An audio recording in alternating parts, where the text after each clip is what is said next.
Bom dia pessoal, tudo bem com vocês? Espero que sim. Vamos resolver alguns exercícios lá do caderno de atividades aí, envolvendo capacitores, a unidade que nós concluímos, né? E aí nós vamos começar a trabalhar com esse assunto aí, tá bom? Página 26 aí, caderno de atividades, exercício 17. Lembrando que é interessante saber a relaçãozinha de equações, né? As fórmulas, né, digamos assim, que vão ser utilizadas para que possam ser compreendidas aí com sua resolução, beleza? Então vamos lá. Um capacitor de 5 fardos é ligado em uma diferença de potencial de 12 volts, até que seja totalmente carregado. Qual a quantidade de carga adquirida pelo capacitor? Vamos lá.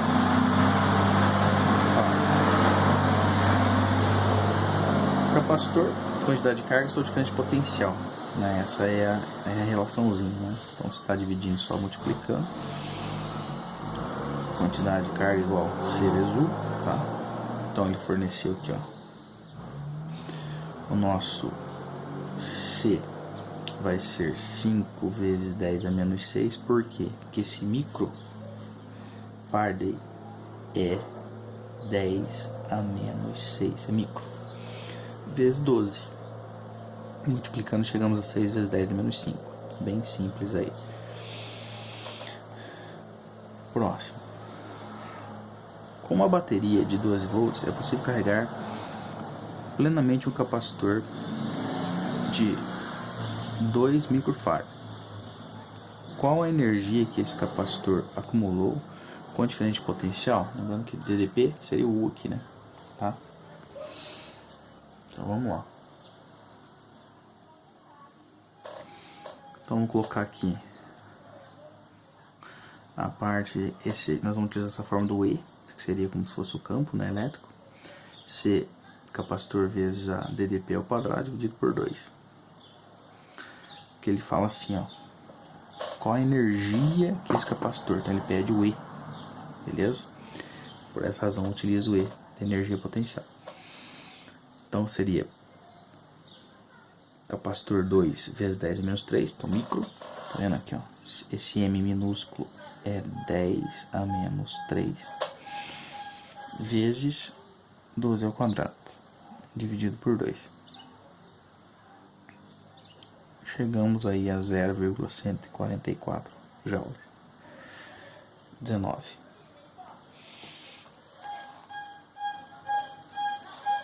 Em um capacitor de capacidade C, a distância entre as placas é D.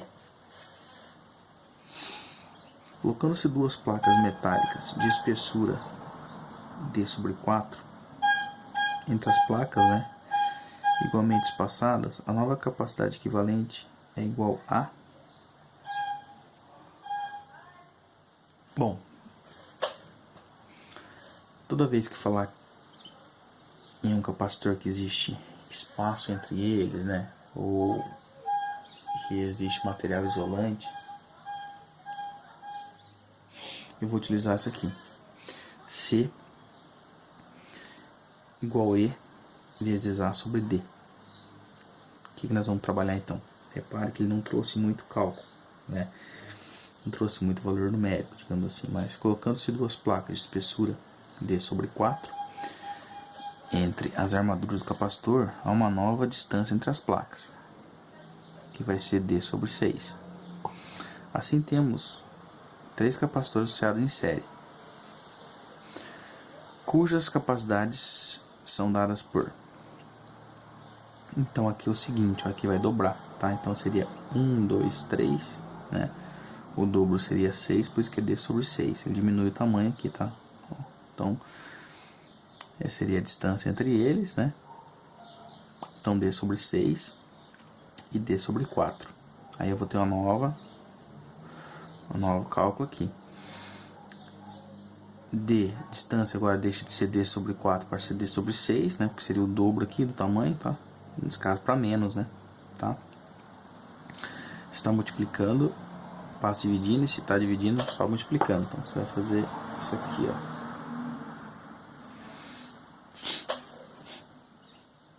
repete a primeira e multiplica pelo inverso da segunda, tá? Então 6E sobre A. Então 6 vezes C seria 6 vezes maior. Então a capacidade equivalente seria, então, uma associação em série. Pegamos a fórmula lá da apostila. 1 sobre C1, C2 e C3. Eu tenho 3 deles, né? Então fica 1 sobre 6C, 1 sobre 6C e 1 sobre 6C. Tá? Fazendo aqui o MMC, a menor múltiplo comum, eu vou ter o dobro de C. Lembrando que 6C seria, o MMC dele é 6C, então eu divido pelo de baixo, multiplico pelo de cima, né? Vamos chegar ao dobro do valor. Exercício de número 21. Associam-se 5 capacitores de capacidade C, conforme a figura abaixo.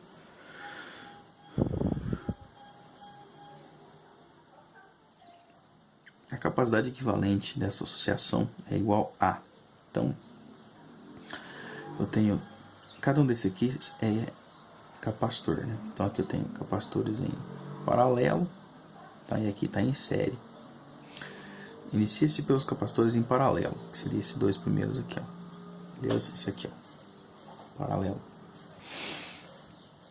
Para capacitores em paralelos, né, a capacidade equivalente é dada pela soma das capacidades de cada um.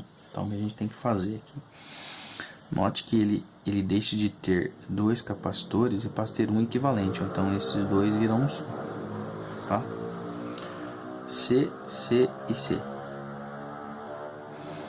Aí, note que, ó, se transformar de dois capacitores, transformar em um, ó, 1, 2, 3. É o desenho que está aqui. E na sequência o próximo. Então ficou C1, capacitor 1, né? Que é a primeira situação aqui seria a soma desses dois capacitores aqui, ó. Desse com esse, tá vendo? Quando eu somo esse com esse, eu vou ter um capacitor equivalente, tá? Que seria esse desenho. Calculando os capacitores em série. Agora que está em série. Esses dois aqui. Então você vai diluindo, ó. Você dilui de 2 do que está em paralelo, você transforma depois em série, depois assim por diante. Paralelo, série. Agora vai trabalhar com esses dois aqui, ó. Esses dois. Então esse desenho vem para esse e esse vem para esse. Então ficou 1 sobre C1, né? Isso aqui seria o C1 mais C, tá? Foi feito MMC, dividido pelo de baixo, multiplicado pelo de cima, que é o dobro, né? Tá vendo, ó? Esse aqui é 2C. E chegamos ao C2, que seria esse cara aqui. Então desses dois agora tem esse, que já era o original, e mais esses dois. Então seria 2 em série, ficou um em um só. Agora fazer o que? Trabalhar com os dois em paralelo. Então vai transformar esses dois em um só. Vai lá para cima. Indo para cá. Calculando o capacitor equivalente, nós temos C3. Então vai valer C2 mais C1, né? Então seria 2C mais C, dividido de baixo, dividido de cima, chegamos a C3. E agora vamos diluir esses dois aqui. Dilui esses dois que estão em série, tá? Em série. E fazendo a continha, né? Faz o MMC, divide por de baixo, multiplica por de cima, tá? Vamos chegar a 5C sobre 8, ok? É interessante isso aí. Próximo. A invenção dos capacitores ocorreu há mais de 2 séculos, conforme registrado na literatura especializada. Embora os princípios básicos do projeto e funcionamento dos capacitores tenham permanecido os mesmos, a utilização de novos materiais, tecnologias de fabricação permitiram melhorar a eficiência e reduzir as dimensões desses componentes. A miniaturização foi necessária para que ele pudesse se adequar à evolução dos outros dispositivos da eletrônica, como os circuitos integrados. Ou seja, antigamente eles eram maiores, eram mais fáceis de ser vistos, né? Hoje os aparelhos eletrônicos eles são quase que imperceptíveis. Com a relação aos princípios básicos de capacitores, assinale a alternativa correta. A capacitância, que seria aquele Ezinho, né, de um capacitor, aumenta quando é inserido um material dielétrico entre suas placas. Perfeito, né? Você diminui a distância entre eles, né? E você coloca aumenta o dielétrico. Que seria o dielétrico? Dois polos, né? Um positivo e um polo negativo. 23. Fibriação ventricular é um processo de contração desordenada do coração, que leva à falta de circulação sanguínea no corpo, chamada parada cardiorrespiratória. O desfibrilador cardíaco é um equipamento que aplica um pulso de corrente elétrica através do coração para restabelecer o ritmo cardíaco. O equipamento é basicamente um circuito de carga e descarga de um capacitor ou banco de capacitores. Dependendo das características da emergência, o médico controla a energia elétrica armazenada no capacitor dentro da faixa de 5 a 360 joules. Supondo que o gráfico dado mostra a curva de carga de um capacitor de um desfibrilador, o equipamento é ajustado para carregar o capacitor através de uma diferença de potencial de 4 kV.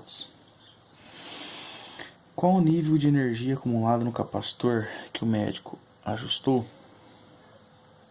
Então nós temos aí o gráfico, né, que envolvendo a kV, a DDP e a quantidade de carga. Então note que conforme eu tenho as coordenadas aqui, né, 2, 0,05, 4, 0,10 e assim por diante.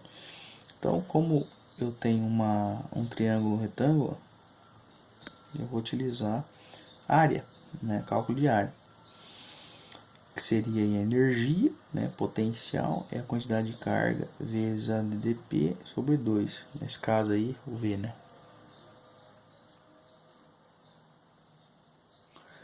Aí pegou 0,1, foi fornecido um problema, vezes 4.000, esse 4.000 aqui é porque é K, é vezes 1.000, né? Dividido por 2, total 200 joules, beleza? Então, o professor pede para vocês aí lerem o material texto, tá? Tentarem refazer esses exercícios que o professor passou aí do caderno de atividades. Vai pausando o vídeo, volta, retrocede, né? Tenta fazer novamente aí para que não fique nenhum tipo de dúvida, né? E que vocês possam aí compreender, né? Qualquer dúvida, vocês mandam mensagem pro professor, né? Esse conteúdo de capacitor é um conteúdo bem interessante. A dica é que vocês saibam bem nitidamente a diferença entre um capacitor em série, em paralelo, né? E consequentemente as suas fórmulas para que possam ser aplicadas, beleza? Forte abraço e até a próxima aula. Valeu!